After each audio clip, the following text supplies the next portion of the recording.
యొక్క వధువుగా ఉండబోయే సంఘం ఎలా నడవాలి? సాత్వికమైన, దీనమైన ఆత్మతో నడుస్తూ హృదయాన్ని కడుక్కోవాలి వాక్యంతో. హల్లెలూయా! ఇప్పుడు గుర్తుంచుకోండి, ఎస్తేరు లోక సంబంధమైన అలంకారంను త్రోసివేసినది. రాజు ముందుకు వెళ్ళుటకు ఆమె తన లోనికి దేవుని ఆత్మను తీసుకున్నది. ఎంతమందికి అర్థమవుతుంది? ఇప్పుడు వెలుపట అలంకారం తోసేసిందంట ఆమె. లోక అలంకారం తోసేసిందంట. రాజుగారి ముందుకెళ్ళాలంటే ఇప్పుడు ఆమెకొక అలంకారం కావాలి. ఆ అలంకారం ఎలాగొస్తదంటే అది కిట్ అది. కిట్ అంటే తెలుసు కదా! నేను చెప్పింది మీకు అర్థమవుతుందా? కిట్ అంటే ఏంటి?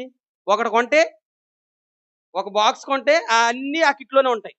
ఎంతమందికి అర్థమవుతుంది? అదిగో మేకప్ కిట్ అంట అది. అసలైన మేకప్ కిట్ కోసం చెప్తున్నాను నేను. ఇప్పుడు భూమి మీద ఉన్న మేకప్ కిట్ కోసం కాదు. హల్లెలూయా!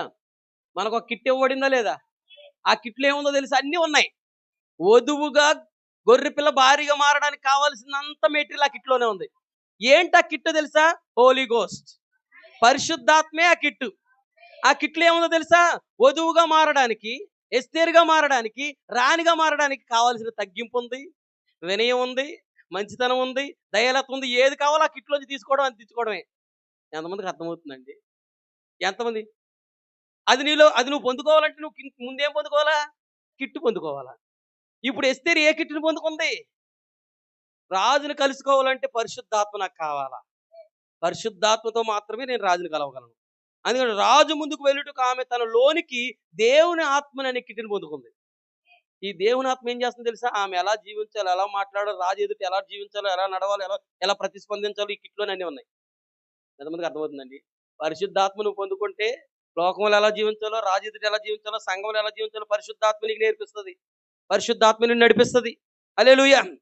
మరియు ఈ దినమున ఉన్న సంఘము ఆమె ఎక్కువ మంది సభ్యులను కలిగి ఉన్న శ్రేష్టమైన బట్టలను ధరించి సంఘమును కలిగి ఉన్నందువలన, ఆమె అతి పెద్ద శాఖను కలిగి ఉన్నందువల్ల, పట్టణంలో అతి పెద్ద సంఘము కలిగి ఉండుట వల్ల, మరియు అలాంటి వాటిని బట్టి ఆమె నేను లోనికి వెళ్ళగలను అని తలంచుచున్నది.